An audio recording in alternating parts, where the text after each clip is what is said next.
Hi-ho, hi-ho, it's off to school we go. Do-do-do-do-do-do-do, hi-ho, hi-ho, hi-ho, hi-ho. Do you know what book we're going to read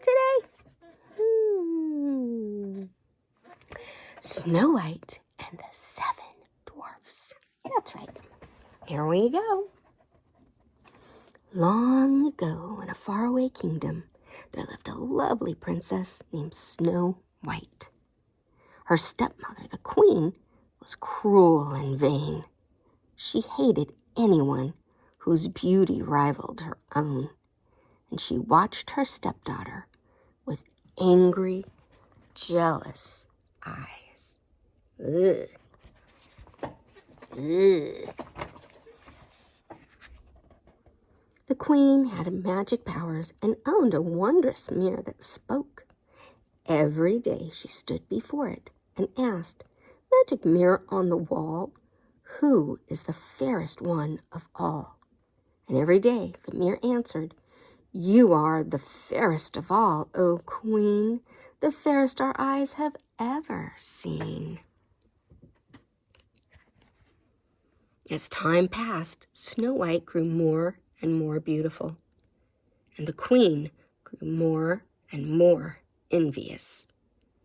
So she forced the princess to dress in rags and work in the kitchen from dusk to dawn. That's not very nice, is it? Despite all the hard work, Snow White stayed sweet, gentle, and cheerful.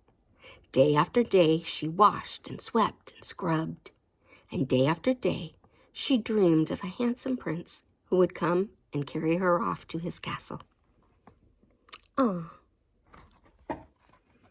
One day, when the queen spoke to the mirror, it replied with the words she had been dreading. "Fair is thy beauty, Majesty, but hold, a lovely maid I see, one who is more fair than thee. Red lips as a rose, hair black as ebony, skin white as snow." "Snow White!" shrieked the angry queen. "She must be destroyed." We should not be jealous of others, right? The queen sent for her huntsman.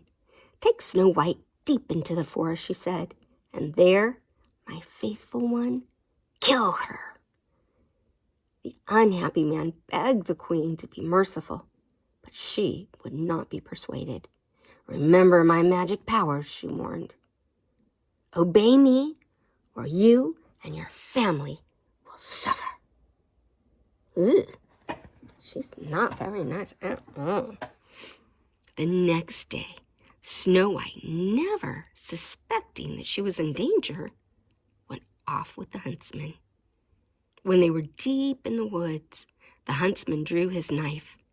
Then suddenly, he fell to his knees. "I can't kill you," he sobbed. "Forgive me, sweet princess. It was the queen who ordered this wicked deed." So now she knows, right? Ooh. "The queen?" gasped Snow White. "She's mad with jealousy," said the huntsman. "She'll stop at nothing to destroy you. Quick, run away and don't come back. I'll lie to the queen now. Go, run, save yourself." Frightened, Snow White fled through the woods. Tangled branches tore at her clothes. Sharp twigs scratched her arms and legs. Strange eyes stared from the shadows. Danger lurked everywhere. Snow White ran on and on. How scary, huh? At last, Snow White fell wearily to the ground and began to weep. The gentle animals of the forest gathered around and tried to comfort her. Chirping and chattering, they led her to a tiny cottage. "Oh," said Snow White, "how sweet. It's just like a little dollhouse." But inside, The little tables and chairs were covered with dust. The sink was filled with dirty dishes. "My," said Snow White, "perhaps the children who live here are orphans and need someone to take care of them. Let's tidy everything up. Maybe they'll let me stay and keep the house for them." The animals all helped, and soon the place was spick and span.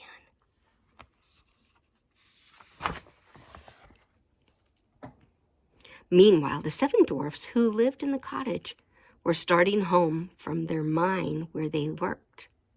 On their way, they sang, "Hi-ho, hi-ho, it's home from work we go." The dwarfs were amazed to find the house so neat and clean. They were even more amazed when they tiptoed upstairs and saw Snow White. A gleeping, sir. A sleeping girl," said the dwarf called Doc. "She's purty," said the one named Sneezy. "Beautiful," sighed Bashful. "Bah," said Grumpy. "She's going to be trouble, mark my words."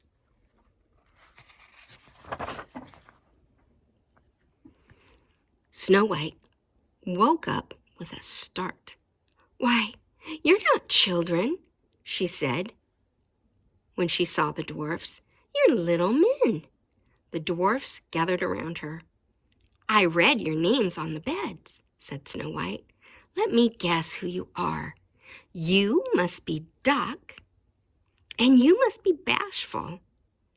And there's Sneezy, and Sleepy, and Happy, and Dopey, and you must be Grumpy." Snow White told the dwarfs of the queen's plan to kill her. They decided that she should stay with them. "We're asking for trouble," humphed Grumpy. "But we can't let her get caught by that wicked queen, said Doc. The others all agreed.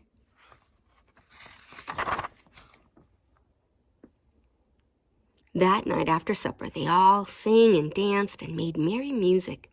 Bashful played on the concertina. Happy tapped his drums. Sleepy tooted the horn. Grumpy played the organ. Dopey didn't know how to sing or play a tune, but he was very good at wiggling his ears. Snow White loved her new friends, and she felt safe at last. But the queen had learned from her mirror that Snow White was still alive. This time she hissed, "I'll finish her." With a magic spell, she turned herself into an old peddler woman.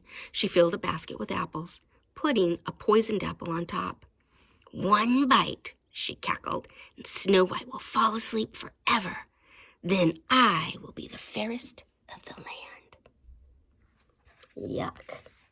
That's a bad attitude. Next morning, before they left for the mine, the dwarfs warned Snow White to be on her guard. "Beware of strangers," said Doc. "Right," said Grumpy.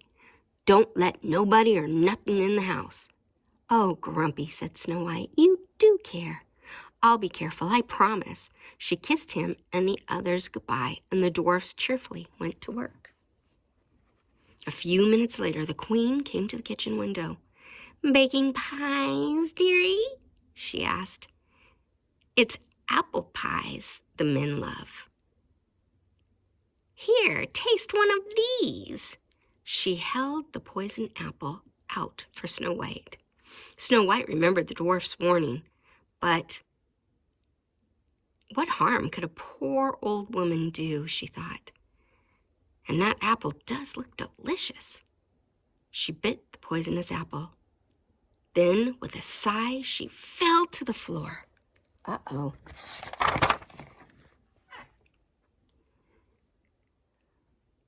Told by the birds and the animals that something was wrong, the dwarfs raced back to the cottage. They saw the queen sneaking off, and they ran after her. As storm clouds gathered and the rain began to fall, the dwarfs chased the queen up a high rocky mountain. Up, up they went to a very top. Crack! There was a flash of lightning, and the evil queen fell to her doom below. There are consequences for your actions. But it was too late for Snow White. She was so beautiful, even in death, that the dwarfs could not bear to part with her. They built a coffin of glass and gold, and day and night they kept watch over their beloved princess.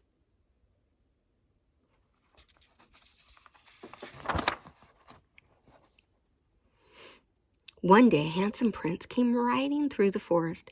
As soon as he saw Snow White, he fell in love with her. Kneeling by the coffin, he kissed her. Snow White sat up, blinked her eyes, and smiled. The princess' kiss had broken the evil spell. As the dwarfs danced with joy, the prince carried Snow White off to his castle, where they lived happily ever after.